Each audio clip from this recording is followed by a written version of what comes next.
Pagi sahabat Tribuners yang kami hormati dan kami muliakan, Inspiration and Solution pagi hari ini kita akan membahas sesuatu yang menarik, yang sangat dibutuhkan oleh bagi kita semua yang ingin memulai hidup baru. The Art of Wedding Organizer. Bagaimana perkembangan wedding organizer 10 tahun yang lalu sampai sekarang sudah terjadi banyak perubahan. Dan organizer ini perlu ada sebuah momentum, sebuah nilai sehingga menjadi momen yang tidak terlupakan bagi keluarga. Ini sangat penting bagi sebuah momen bagi sebuah keluarga ke depannya ya, karena akan menjadi sejarah bagi keluarga, anak dan cucunya dikenang sepanjang masa. Tentunya bersama ahlinya di studio telah bersama kami Pak Yong Hwa. Beliau adalah profesional MC. Mari kita sambut Pak Yong Hwa. Thank you Pak Syanyit.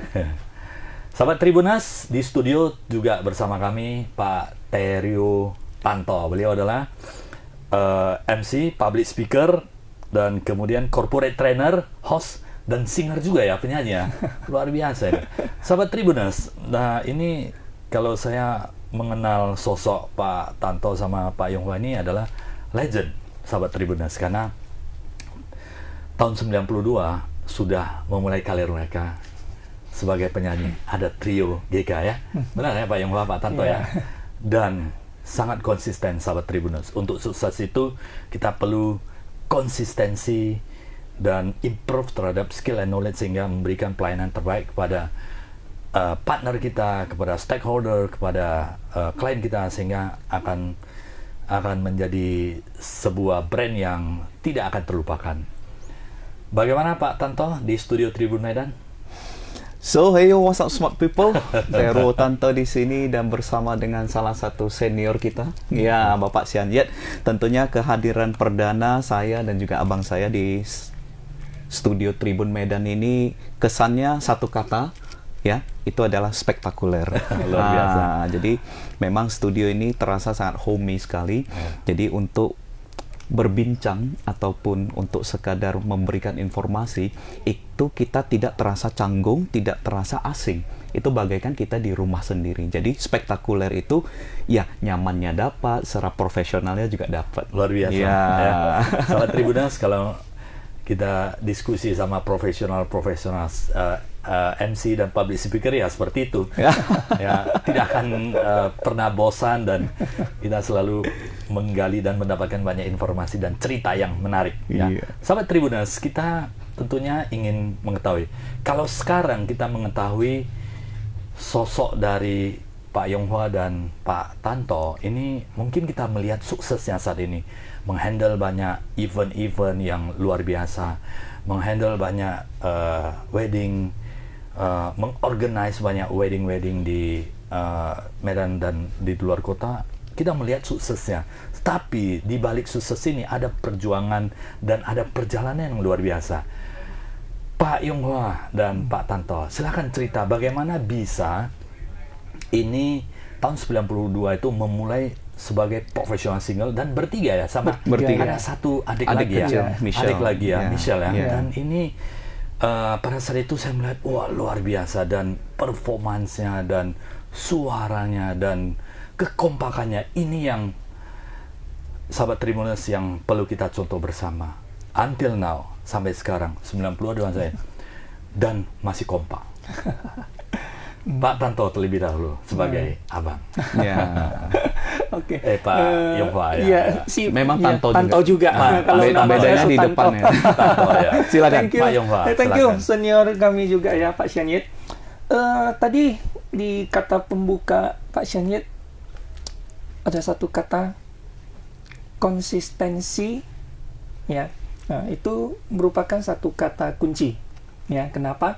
Kalau kita berbicara, apalagi sesuai dengan tema kita hari ini, ya, the art of wedding organizer.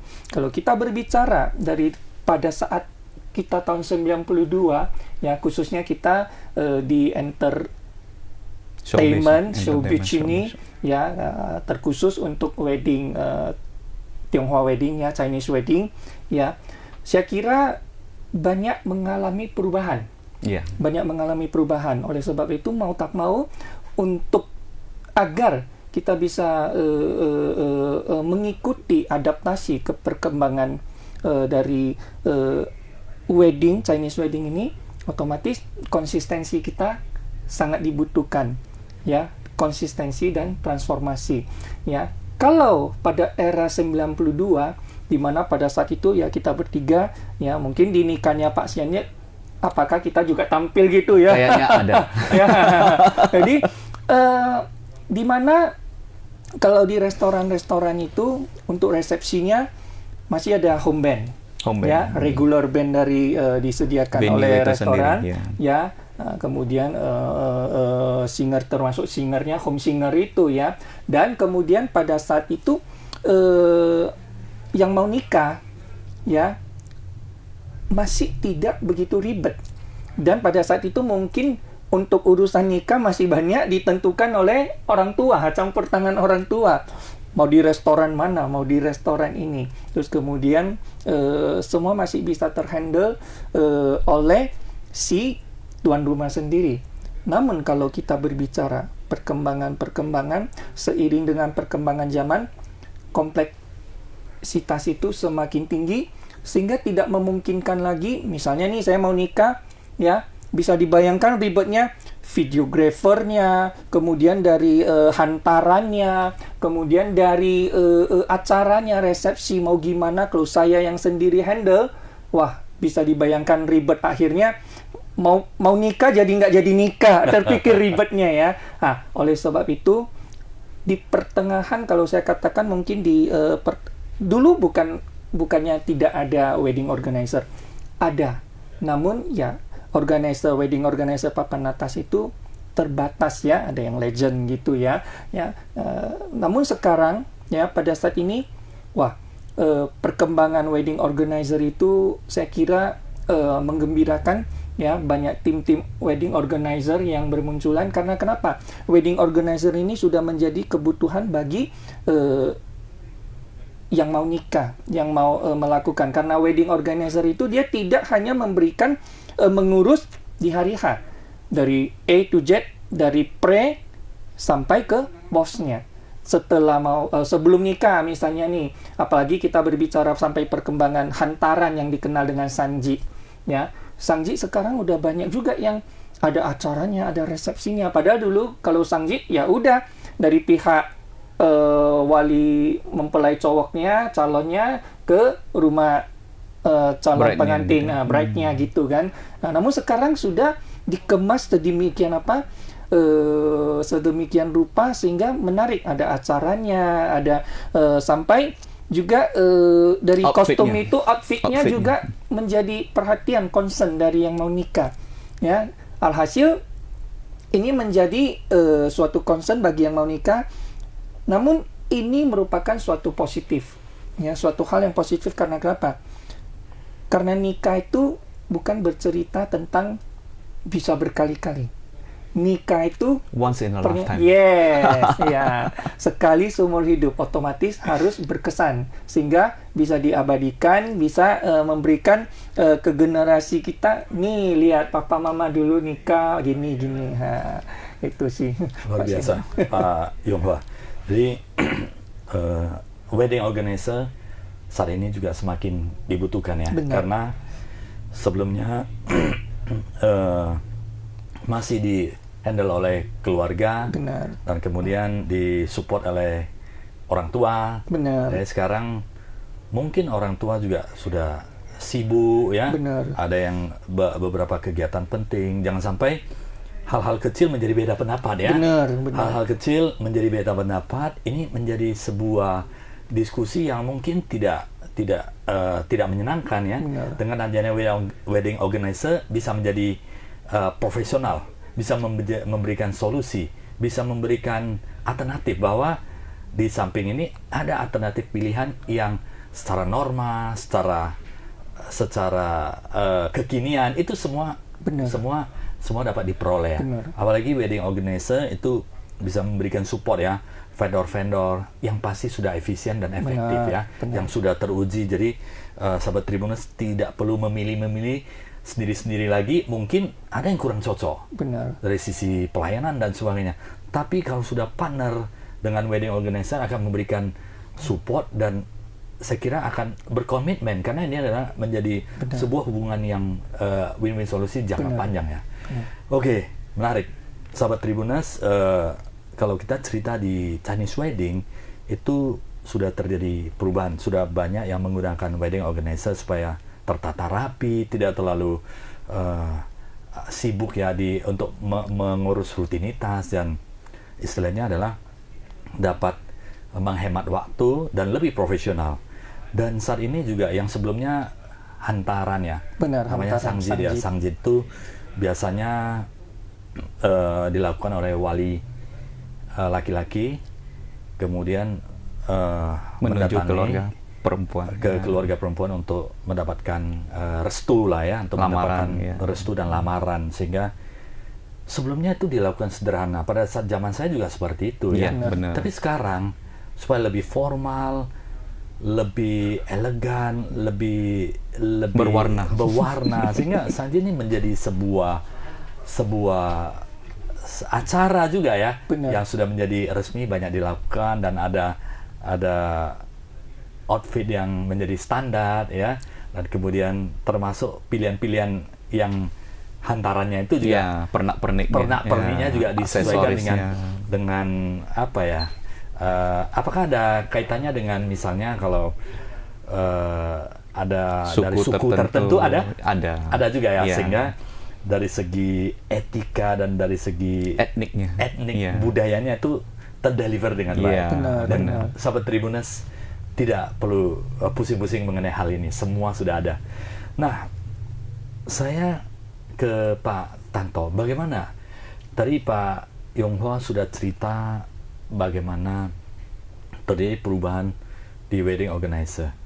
Tapi ini spirit untuk menuju dan adaptasi terhadap perubahan itu bagaimana ya? Di awal 92 itu Pak Tanto, itu bagaimana terinspirasi untuk membentuk Trio GK pada saat itu?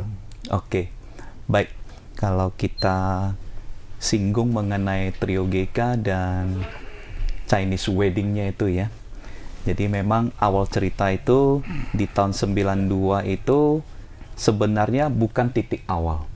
Karena 92 itu merupakan satu momen di mana Trio GK terbentuk itu titik awalnya sebelum 92. Bermula dari abang sulung saya, Yonghwa ini, dia itu hobinya nyanyi. Jadi dulu sewaktu mendiang ayah masih bersama di keluarga, beliau juga suka duduk santai sambil minum dengar lagu. Jadi pada saat itu merupakan satu kombo yang sangat atraktif sekali. Papa saya santai dengan keluarga, koko saya hobinya nyanyi tersalurkan. Apalagi dulu di Medan itu kan lagi ngetrennya ada food court, Pujasera. Salah satu contohnya yang di Dirga Surya itu. Itu food court yang paling outdoor, yang paling ngetren pada awal 90-an itu.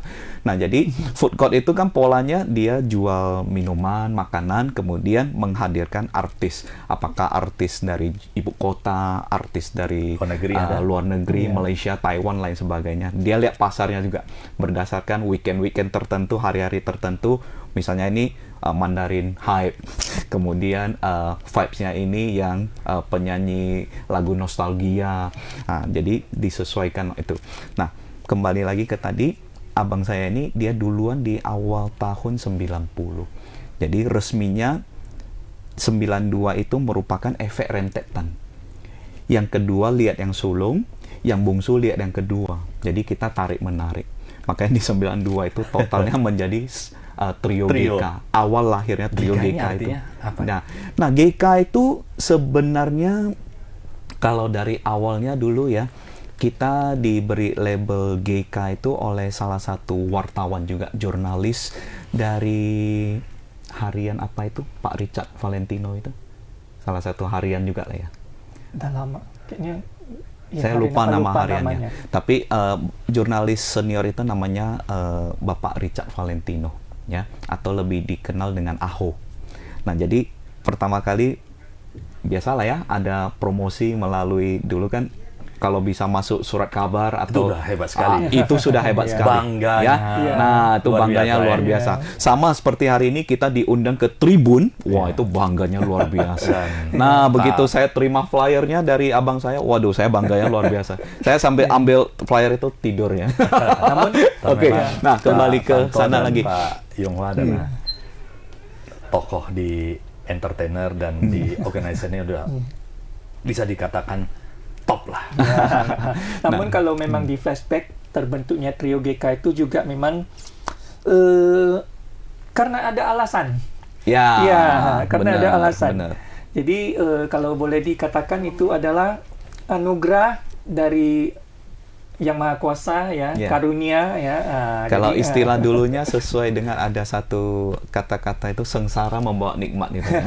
Oh ya. Nah, Ya. jadi jujur saja ya, kita sudah sharingkan supaya sahabat Tribuners ini bisa menjadikan kisah kita ini sebagai satu inspirasi ataupun motivasi.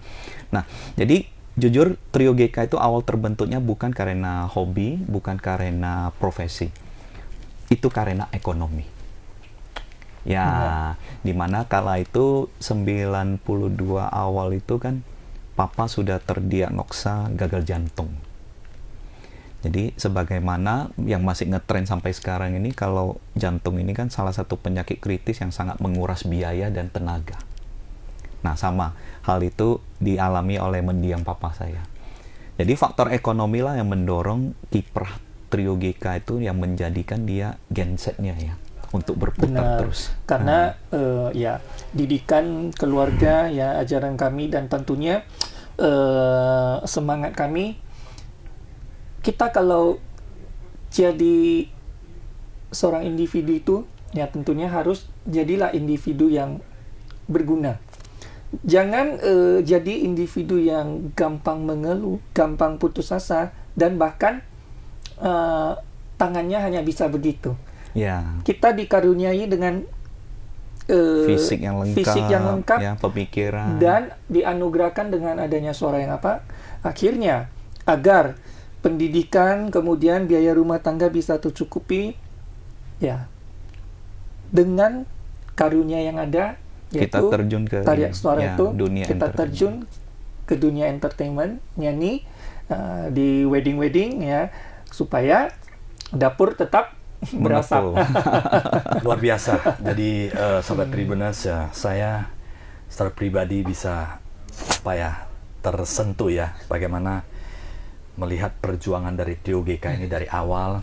Saya sendiri ada saksi pada saat itu, ada beberapa acara wedding.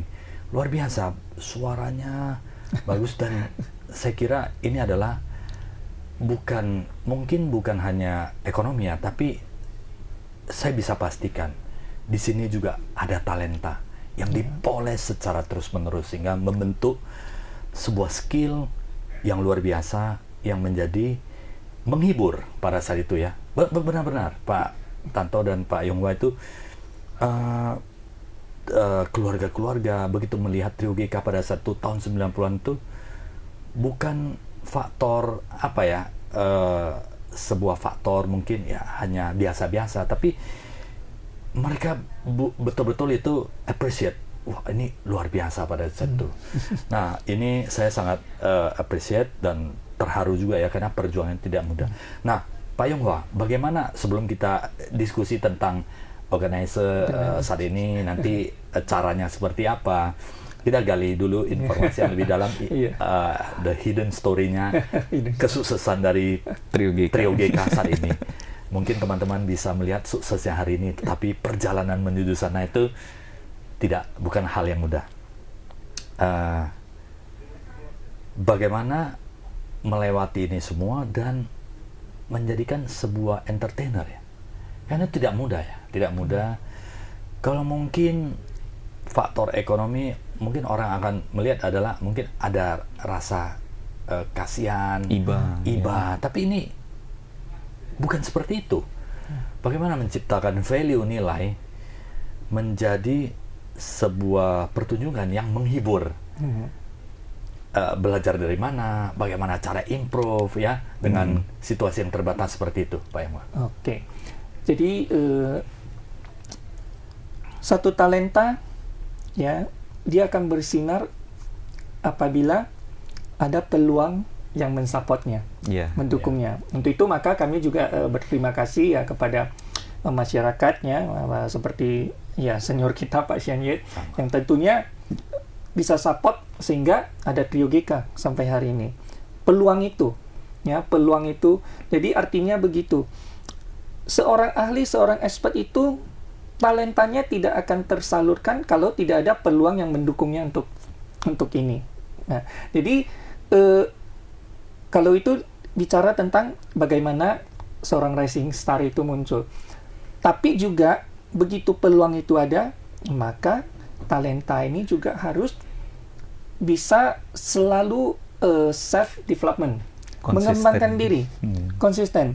Ya, bagaimana di tengah keterbatasan itu, misalnya kita Trio GK itu bisa ya ini, kita harus punya kemauan untuk mengembangkan diri sendiri. Contoh, kalau saya ya suka melihat, apalagi zaman sekarang medsos ya, IG, YouTube, saya suka melihat konser-konsernya itu atau cuplikan konsernya penyanyi-penyanyi nasional maupun internasional.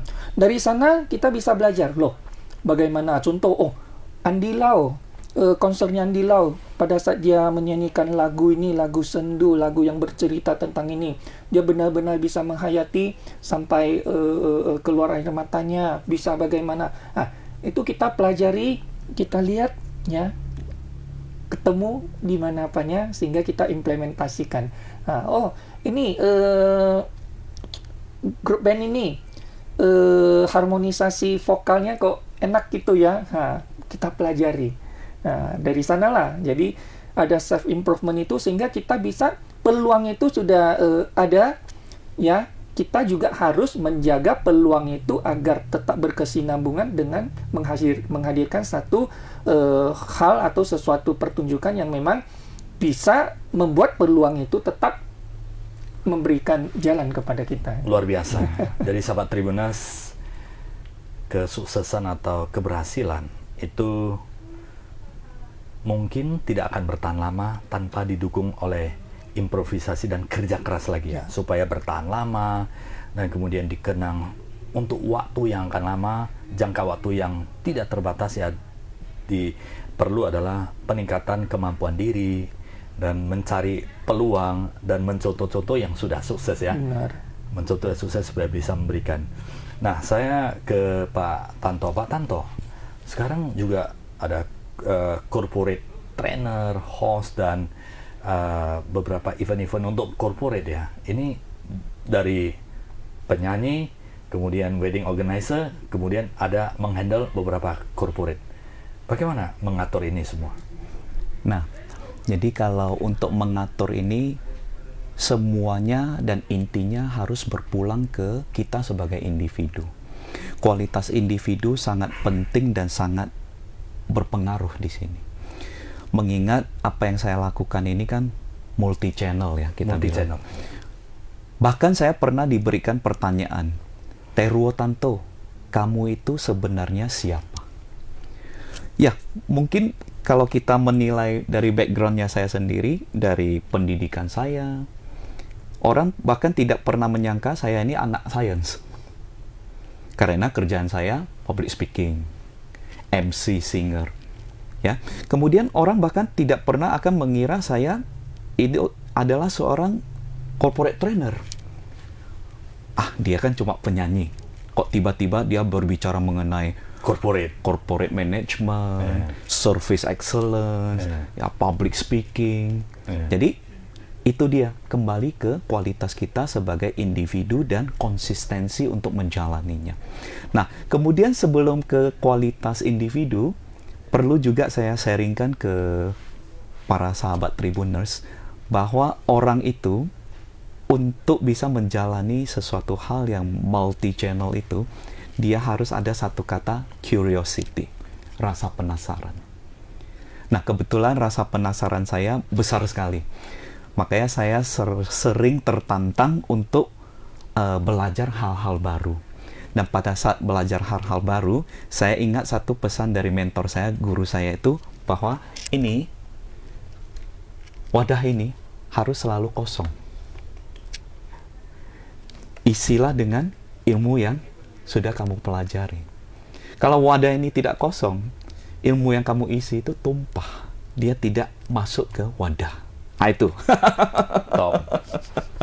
Pak Tanto, top. Jadi kunci bisa selain wedding organizer, kemudian bisa menjadi corporate trainer, bisa corporate event, host dan sebagainya. Itu adalah improvisasi dan selalu belajar ya. Belajar. Tidak pernah berhenti untuk belajar.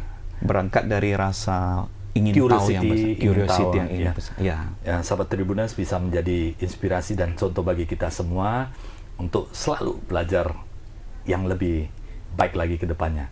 Nah, saya bertanya ke Pak Yongwa, kriteria atau kepuasan dari keluarga dan mempelai terhadap event dan boleh dikatakan sebuah wedding event itu berhasil, apa yang mereka harapkan? Indikatornya apa? Indikatornya gitu, ya. Oke. Indikatornya apa? Indikatornya apa ya? Wah, ini bermacam-macam ini. Bermacam. Ini Karena ya, sangat subjektif sekali. Iya, iya. Benar. Jadi gini, pasti we need to deliver ya. Ya. Apa yang menjadi standar-standar, ini loh standarnya wedding organizer yang diorganize oleh Pak Yongwa dan Pak Tanto, yang standarnya seperti apa sehingga deliver value-nya itu seperti apa sehingga menjadi momennya wah. Ayo ini banyak ini. Iya, Ini banyak ini. Karena ini just sharingnya mungkin just ini ya sharing, kalau ya, dari kalau dari pengalaman saya sih, indikator kepuasan dari klien itu sebenarnya wedding organizer ini kan jasa, kalau kita katakan ya, otomatis ya seperti yang dikatakan tadi, saat ini klien dia nggak mau ribet lagi, A to Z ya.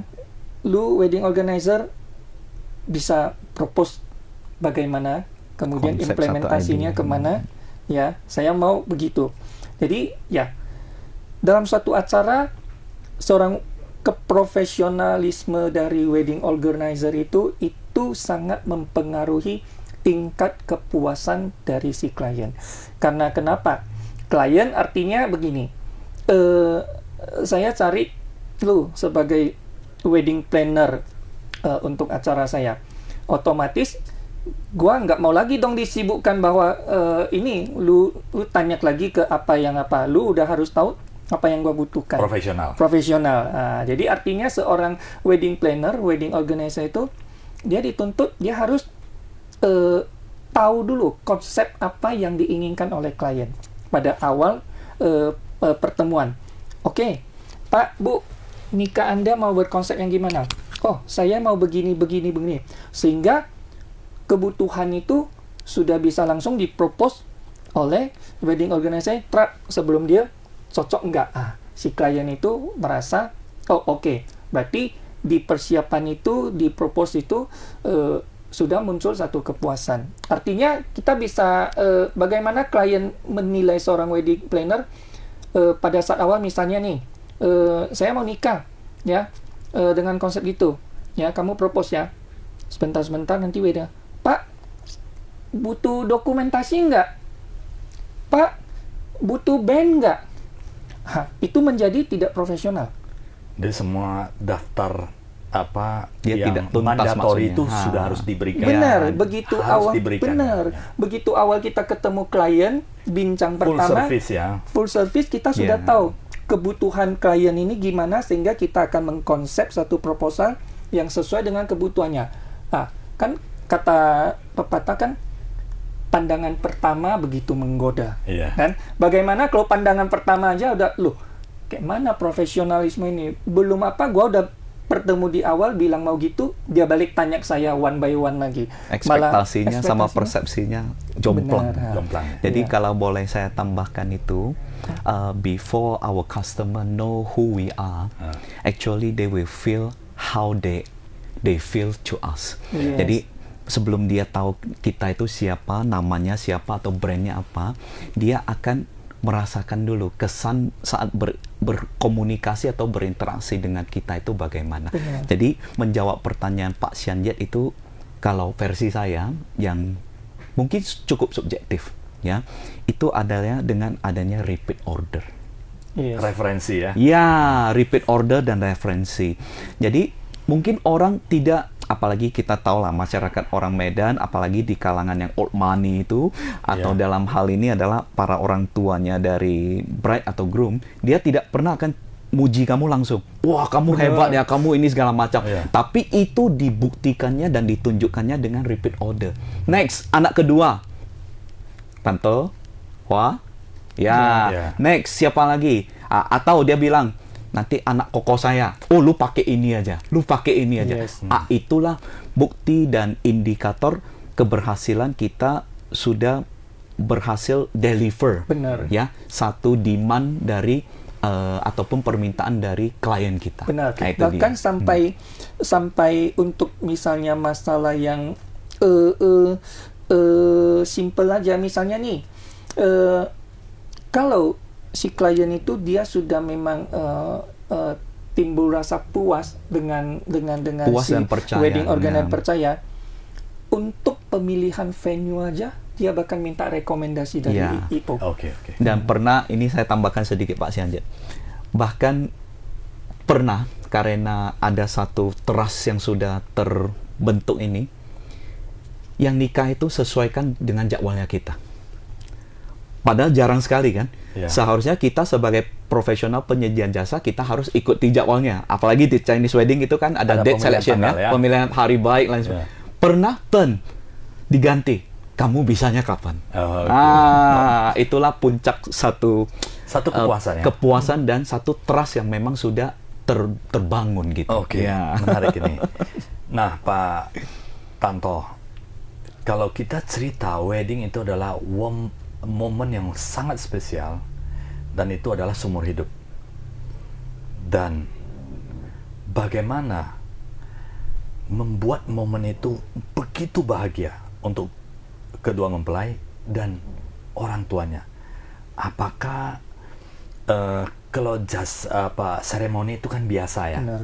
Pak Tanto ya? Benar. Itu bagaimana menghidupkan suasana sehingga wow, ini adalah memorable yang luar biasa yang akan dikenang sepanjang masa. Ini menghidupkan situasi dan mensupport wow kepada mereka. Iya. Oke. Jadi ini satu pertanyaan yang memang sangat relate sekali. Khususnya untuk teman-teman yang baru merintis karir ataupun profesi di bidang ini, mungkin ini bisa dijadikan satu masukan dan basic thinking way. Pertama, kita harus tetap merujuk pada hal dasar. Mengajukan pertanyaan. Tanpa mengajukan pertanyaan, kita tidak akan pernah tahu apa isi pikiran seseorang. Ya. Nah, kemudian kedua, kita selaku pelaku jasa ini, kita juga harus senantiasa proaktif untuk menggali, harus memunculkan jiwa detektif kita. Profiling calon klien kita itu bagaimana? Apa kesukaannya, apa kegemarannya, warnanya apa, dia punya filosofi apa. Ini tidak ada di textbook. Ini lahir dari pengalaman dan hasil jam terbang kita yang sudah merambah di satu dunia itu selama bertahun-tahun. It doesn't just happen that way. Itu harus research, harus lewat di satu pengalaman itu. Makanya kembali ke tadi yang satu, bertanya. Nah, dengan adanya gini, kita selaku pelaku jasa organizer ini, kan sesuai dengan tajuk kita, the art juga kan, itulah seninya kita merangkai itu semuanya. Untuk mendeliverkan what you might be needing dengan what I can provide. Itu dia. Ada tambahan? Nah. Pak Yongga? Iya. Ini menarik nih. Menarik ini, karena kita satu membuat- frekuensi yang sama ini Iya, banyak. karena bagaimana membuat kedua mempelai itu tersenyum, senantiasa tersenyum, Ya. dan kemudian keluarganya, sehingga di foto, video, benar-benar momen yang Kesannya itu bagus sekali. Bahagia sekali. Benar. ini kalau dari Pak Tanto kan menggali ini apa Ya. latar belakang, hobi dan sebagainya, sehingga Ya. ini yang di relate dengan Konsep pada saat acaranya. proses-proses Ya. dan konsep acara. Dari Pak Yongga? Oke. Hampir lebih kurang sama ya, cuma memang kita sebagai seorang wedding planner ya, wedding organizer, apalagi terkhusus kalau saya sebagai MC. Ya. Makanya kenapa badan saya tetap slim begitu. Karena pre-acara sebelum acara dilakukan itu bisa 1 minggu 2 minggu nggak tidur. Kenapa nggak tidur? Karena begitu mau pejamkan mata, Sudah terbayang. otak kita sudah simulasi. Untuk acara ini dia harus bagaimana, untuk acara ini harus bagaimana, rundown-nya gimana, supaya bagaimana menarik. Termasuk Simulasi pemilihan terus. kata-katanya. Benar. Kita simulasi terus sampai di hari H implementasi. Nah, setelah hari H selesai, nggak bisa tidurnya, udah capek, tapi capek yang enak. Karena kita berhasil membawa suatu acara itu, mengorganize acara wedding itu yang tentunya memberikan satu memori, satu kenangan yang bagi klien yang seumur hidup tidak terlupakan. Jadi, dan dalam simulasi itu, kita juga profiling tadi. Ya, profiling. Klien ini tipikalnya gimana? Terus bukan hanya si klien tentunya, karena Keluarganya, apa? background. Keluarganya, audiensnya, tamu undangannya juga kita harus profiling, kita pikirkan. Misalnya nih, ada klien yang dia sukanya acara gua mau formal, konservatif, Ya. kan? Ada yang Pengennya happy-happy. wah happy aja, Meriah. pokoknya nanti ada after party lagi, Segala meriah, macam, nanti, ya. tergantung audiens. Jadi sangat kontra, sangat bagaimana kalau memang si audiens itu, kemudian si klien itu dan audiensnya itu suka acara yang kita istilahkan, weh lu kalau MC terus organizernya acara gua lu mau buat agak-agak bocor sedikit ya, biar yang ngakak semua ya. Happy, Tapi kita bawanya formal. Ya. Dia Makanya- jadi enggak berkesan gitu. Maka ini kan. juga sekaligus menambahkan Seni ini ya, ya. Seni. seninya di sini. Seninya itu bukan di knowledge yang bisa dipelajari Ya, secara dia tidak textbook. tertulis ya. Ya, Jadi dia seni tidak itu adalah textbook. sangat bergantung kepada situasi lapangan, situasi kedua mempelai dan Ya. keluarga dan audiensnya juga. Betul sekali. Termasuk tadi yang sempat saya singgung kan, saya dan Koko saya ini ada satu kesamaan di ini. Kita punya cara bawa, termasuk pemilihan kata-kata, diksinya, itu tidak pernah baku, tidak pernah merujuk pada satu aturan tertentu, karena itu kita sifatnya dinamis, mengikuti bagaimana audiens kita. Makanya rata-rata opening kita di setiap acara itu beda. Beda-beda ya. Beda. Karena kita yang menyesuaikan. Makanya that's why, apalagi Koko saya ini, dia lebih profilnya lebih luas. Dia masuk formal oke, yang fun oke, segala macam oke. sama lah. Ya. Serba bisa ya. Top Sobat Tribuners, MC profesional, wedding organizer, serba bisa. Nah, kalau kita cerita, saya trace back ke belakang ini. Sangzit dan Hantaran itu menjadi tren. Benar. Apa makna, kenapa ini menjadi sebuah acara yang menjadi, katakan lebih formal? Makna dan kenapa ini begitu penting saat ini? Yang sebelumnya yang Hanya antar namanya keluarga sangzit, gitu ya. kita antar keluarga melamar, komunikasi, dan kedua keluarga mempelai wanita sudah setuju, berarti sudah oke, lega, dan ya. kemudian akan dilanjutkan ke proses hari H berikutnya ya, hari nikah, tanggal nikah berikutnya. Tapi kenapa ini begitu, momentum ini kan sebelumnya kita dapatkan melalui momentum di hari pernikahan. Ya. Kenapa ini momentum di hari hantaran ini saat ini menjadi lebih bernilai? Oke, mungkin. Ini Itu bagaimana ini ya? jawabannya- Mulai dari kapan dan kemudian ini ini masyarakat mulai menilai bahwa ini juga sesuatu hari yang spesial ini. Nah, kenapa? Yang pertama itu dari segi culture-nya. Ya. Jadi di culture ini terdapatlah di dalamnya seremoninya. Termasuk dia punya tata cara, rangkaian acara menuju pernikahan. Salah satunya prenikah itu ada yang namanya sangjit alias lamaran. Nah, kemudian yang kedua itu dari poinnya prestis. Nah, kalau dulu zamannya bapak saya ataupun zamannya Pak Sian Yet dulu, sangjit itu hanya sekedar memenuhi seremoni culture saja. Ya. Ya, seperti yang sudah disampaikan Pak Sian Yet tadi, dia hanya sekedar mengiyakan sebagai salah satu syarat pre-wedding. Nah, kemudian saat ini sudah ditambah lagi dengan satu poin yang namanya prestis. Ya, di era keterbukaan dan Internet of Things ini kita tidak bisa pungkiri bahwa sosmed itu sangat berpengaruh. Contoh, Pak Sian Yet mungkin hari ini mantu. Dengan prosesinya segala macam ya, ada postingan di sosial media, orang lain bisa melihat. Mungkin minggu depan, koko saya ini mantu, dia terinspirasi dari Pak Sian Yet. Wah, yang Sian Yet punya anak bagus ya, dia ada gini-gini. Cobalah saya panggil WO saya, uruskan dulu yang begini. Mungkin pada saat saya, wah ini mantap juga ini kombinasi dua-dua ini kan. Nah, jadi ada faktor culture-nya, yang kedua prestis. Nah, yang mengakibatkan yang dulunya prosesi sangjit itu hanya sekedar memenuhi kebutuhan seremoni, tapi sekarang sudah menjadi satu tren yang bisa memberikan satu value prestis tersendiri. Dan lebih profesional ya. Lebih profesional, Lebih of course. profesional, lebih apa ya, soft pendekatannya.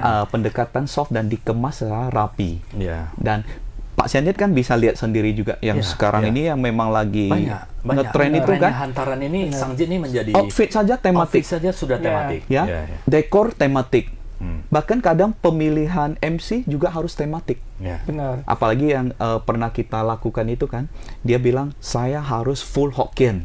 Ya. Saya harus full Canton karena dari pihak mempelai wanita itu orang Canton sebagainya. Nah, itu kita selaku pelaku bisnis wedding ini, kita harus siap untuk beradaptasi. Iya. Ya. Dan mungkin kalau saya lihat juga selain prestise dan culture tadi, juga menjadi alasan kompleksitas juga menjadi satu alasan. Kenapa? Ya. Contoh, kalau secara Chinese wedding itu kan satu hari baik itu bisa semua satu hari baik. Ngumpul di sana. Bersamaan. Ya.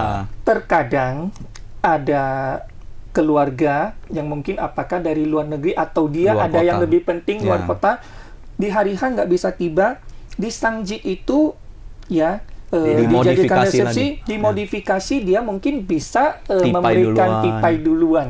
Oh, Ya. itu secara budaya itu tidak tergantung. mungkin tidak menyinggung atau mungkin itu masih Tergantung. masih bisa diterima. Masih bisa diterima. Kalau ada beberapa pihak yang konservatif ya, apalagi wedding kan ini masalah keluarga. Ya. Sometimes kan ada pihak laki-laki harus dominan atau ada pihak perempuan atau apa segala macam. Tergantung profiling dari background setiap customer itu dan bagaimana pandangan mereka terhadap satu tradisi ini tergantung. Ya. Ah, Tugas wedding organizer adalah kita membuat menyampaikan hari sangjit itu kedua Happy dan wali acceptable. happy lah ya, Acceptable. ya, bisa menerima budaya hantarannya dan kemudian apa ya, mereka memenuhi lah ya. Makanya wedding organizer ini gampang-gampang susah juga. Di satu sisi kita harus Kalau ada belajar yang seninya apa segala macam, kemudian harus jadi juru negosiasi yang handal. Kalau ada yang salah berarti WO-nya Pertama dulu jadi bumper ya. siap salah ya. Siap salah. Siap salah. Ya, sahabat Tribuners ya. Ada beberapa mungkin keluarga yang memiliki apa ya, mungkin ya culture, Memegang tradisi yang masih memegang kuat. tradisi, Ya. ya. Kita perlu profesional ya, apalagi di keluarga yang memegang adat istiadat dan kemudian memegang teguh nilai-nilai keluarganya itu. So harus pendekatan yang sangat hati-hati dan profesional supaya benar. Di awal itu bahagia. Ya. Kalau di awal sudah bahagia, sudah aman. maka di hari H juga akan bahagia. Sudah aman. Ya. Pastikan pada saat hantaran itu semua bahagia. Semua Ya. bahagia. Iya. Dan dipastikan akan lancar ke depannya. Pasti. Benar ya? Iya, Benar. cocok. Nah, yang paling sulit, Pak Tanto, kesulitan atau mungkin ya pernah menghandle atau mengorganize wedding ini yang paling sulit dan ya dalam arti kata yang tingkat kesulitannya lah ya. Kalau Paling tinggi saya, ya mungkin begini, yang saya sampaikan ini mungkin terdengar agak kurang enak dan frontal. Tetapi ada satu makna penting yang kita mungkin bisa lihat outputnya itu kemana. Kalau prinsip saya begini, cheap clients always generate expensive moment. Kenapa? Kalau kita jumpa customer yang dalam pengertian cheap dan expensive di sini bukan hanya semata-mata di budgeting atau modal ataupun materinya, tetapi lebih ke mindset. Yes. Contoh sederhananya begini, pernah kita profiling ataupun jumpa dengan calon customer. Kuku, ini weddingnya mau gimana? Saya nggak tahu, pokoknya kamu yang konsepkan. Budgetnya berapa, aman. Kalau yang begini, standar. Tingkat kesulitannya tidak terlalu apa. Yang sulit adalah ketika dia sendiri tidak tahu bagaimana konsep yang akan dia mau, dan dia juga tidak tahu gambaran berapa dia punya planning untuk di budgetingnya. It is problem, right? Nah, jadi kesulitan itu ketika customer itu juga tidak bisa mengkomunikasikan apa isi pikirannya. Bahkan setelah kita gali ini. Kemudian ada ada contoh lagi customer yang defensif. Dia tidak mau, dia tidak tahu, tetapi ada faktor X yang, aduh, saya tadinya mau yang ini. Kenapa tidak kamu ini? Itu dia. Kemudian yang kembali ke awal tadi, yang it doesn't sound comfortable. Cheap clients generate expensive problems. Dia ini, maaf cakap ya, budgetnya tight banget. Tapi permintaannya banyak. Saya mau yang begini, dekornya pakai fresh flower, live bandnya mau konsep yang orkestra, lain sebagainya. Dari sana kan kita sudah bisa estimasi. Sama dong di teknik sipil, kita kan perlu menyusun RAB itu. Yeah. Tapi kalau konsepnya Bapak maunya yang begini, dengan RAB yang diajukan dengan kondisi budget yang begini, pasti nggak bertemu kan? Yeah. Itulah situasi sulit. Dari Pak Yongha. Nah, dari Yongha, silakan. Kalau tingkat kesulitan yang pernah saya alami, ya, salah satunya itu seperti yang benar ya, dulu ya, kalau seorang klien itu sepertinya dia terlalu memandang materi itu begitu berharga, terkadang hal simple dia bisa jadikan suatu problem. Contoh, beberapa, ini udah lama juga, dia tenar nih, kita di luar kota, namun ya dia menikah karena orang tenar, sehingga papan waktu itu kan masih ngetren papan bunga. Sistem papan bunganya berjejer berapa ratusan kan. Hanya karena satu papan bunga berapa ratusan, nggak mungkin fotografer itu satu-satu ngambil, sedangkan momen yang penting sudah mau diambil. Hanya karena satu papan nama, dua papan bunga nggak terfoto, dia bilang, kenapa papan bunga ngunjuk aku itu nggak semua kau fotokan. Padahal momen yang penting yang harus diambil daripada papan bunga. Padahal sudah pernah dikasih tahu juga dengan kondisi yang demikian, Bapak Ibu harus siapkan ekstra fotografer supaya momen penting bisa dapat. Lu punya dokumentasi juga bisa dapat. Tapi dia keberatan. Dia berharap fotografer itu punya ilmu membelah diri gitu loh. Dan begitu pelunasan, dia potong sendiri, dia diskon sendiri. Oke, kita terimalah ya. Terus kemudian kesulitan yang pernah kita alami, ya, saya pribadi, kalau misalnya kita tidak bisa memungkiri dalam keluarga itu kan kadang ada yang memang dalam keluarga udah strike atau gimana. Jadi pada saat acara hari H, numpang momen. Dia numpang momen. MC atau WO-nya yang dijadikan sasaran tembak. Iya, oke. ada. Nah, di situ Ada. kita butuh Kesabaran. Kesabaran, profesionalisme, kebijaksanaan profesionalisme kita. Oke, kita paham jangan. Karena kenapa? Hal simpel aja misalnya pada saat suruh foto keluarga, foto bersama. Tidak mau Kok- yang bersama ini dan Disuruh buat gaya ketawa. Aku udah ketawa dari tadi, kamu jangan.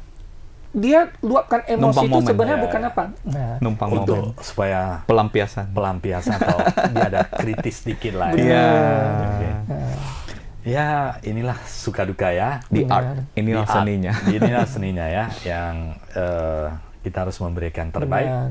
dan siap dikomplain. benar. Namun Dan- memang perkembangan wedding organizer ini ya harus kita akui memberikan banyak manfaat, terutama di Benar. perkembangan ekonomi kreatif. Ya, Bayangkan, kalau dari dulu hanya restoran khusus untuk resepsi, sekarang restoran atau hotel, selain dari tingkat okupasinya, hotel saya kira 20% juga pendapatan dari function hall resepsinya, hall, dari eksibisi, kemudian pameran, lain dari ini, sebagainya. kalau pada saat kayak bulan-bulan Chinese wedding ini yang banyak embernya itu, pasti function hall-nya banyak dipergunakan untuk tipai. Sangjit, Ya, lain bahkan sebagainya. dalam satu Ya, hotel bisa ada berapa puluh pasang kalau hari-hari Bisa. baik. Tipai Bisa. jadi Bisa. trendy di hotel. Benar. Ya. Kalau dulu hanya resepsi tipai, sekarang bertambah lagi. Sangjit juga Sangjit. function hall-nya terpakai. grup band juga terpakai. Iya. Ya. MC Bahkan juga terpakai. MC, ya. Vendor-vendor, perusahaan-perusahaan yang rental baju tematik itu juga Ya. sekarang sedang naik daun gitu kan, termasuk aksesoris Ada efek Sangjit domino itu. yang bagus lah. Yes. Ya. Sangjit juga bukan hal yang mudah loh ya, perlu ada research Oh, juga pasti, ya. benar. pasti. Culture-nya, sukunya, Pasti. sehingga hantarannya seperti apa, Iya, benar. persyaratannya, Iya, item-itemnya pun beda. item-itemnya, Iya. namanya bahasa-bahasanya seperti apa yang Benar. perlu kita sampaikan. Benar. Oke, kalau tadi kan kita ada cerita hal yang paling sulit. Nah ini satu pertanyaan terakhir untuk Pak Tanto dan Pak Yonghwa. Momen yang paling bahagia sebagai wedding planner apa ya? Dan itu wah, feel sangat bahagia sekali. Momen yang paling bahagia itu, feel yang bahagia itu sebagai seorang individu yang terlibat dalam wedding ini, yaitu tadi, apabila acara secara keseluruhan kita bisa bawa dengan lancar, ya, kita bisa bawa dengan, kalau kata orang Hokkien, waduh, aneh sunnah, itu timbulnya rasa Smooth ya, bahagia, smooth ya. smooth, iya. Jadi ada kepuasan tersendiri. Ya, ya, ya. Itu. Pak Tanto. Kalau bagi saya momen yang paling membahagiakan itu setiap momen, of course. Kenapa? Kalau saya nilainya dari sisi profesional, itu kan kita selaku penyedia jasa di industri ini, of course setelah outputnya, hasil akhirnya itu harus membahagiakan. Jadi of course untuk harus membahagiakan, kita sendiri harus berbahagia dulu. Nah, jadi setiap momen itu pasti membahagiakan, walaupun ada bumbu, ada ya penyedap rasa, ya itu bagian dari dinamisme satu proses lah ya, kita namakan. Filosofis sekali ya. Iya. Sebelum membuat event atau environment bahagia, kita sendiri harus bahagia terlebih dahulu. Iya. Luar biasa, sahabat Tribuners, untuk teman-teman, untuk sahabat Tribuners khususnya yang ingin melaksanakan pernikahan secara adat Tionghoa atau Chinese, ya silakan diskusi dan hubungi Pak Terio Tanto dan Pak Yonghwa untuk diskusi lebih detail lagi, yang sudah berpengalaman, yang buatlah momen pernikahan Anda menjadi momen yang terkendang dan bahagia sepanjang masa. Begitu Anda melihat, anak Anda melihat, ini adalah akan terinspirasi dan membuat bahagia itu tidak pernah akan berakhir, ya, dan akan dikenang selamanya. Baik sahabat Tribuners, semoga diskusi ini bermanfaat dan memberikan sebuah inspirasi dan cara pandang terhadap wedding organizer. Dan terima kasih juga Pak Tanto, Terima kasih, Sama-sama. Pak Pak Senior. Yonghwa, ya, Terima kasih sama-sama. ya sudah berkenan untuk sharing pengalaman yang luar biasa. Sahabat Tribuners, dari mulai tahun 92 berkarir di entertainer itu bukan hal yang mudah. Ya, butuh konsistensi dan belajar menjadi semakin baik ke depannya. Sampai jumpa, inspiration and solution yang selalu menarik untuk kita semua. Sampai jumpa kembali.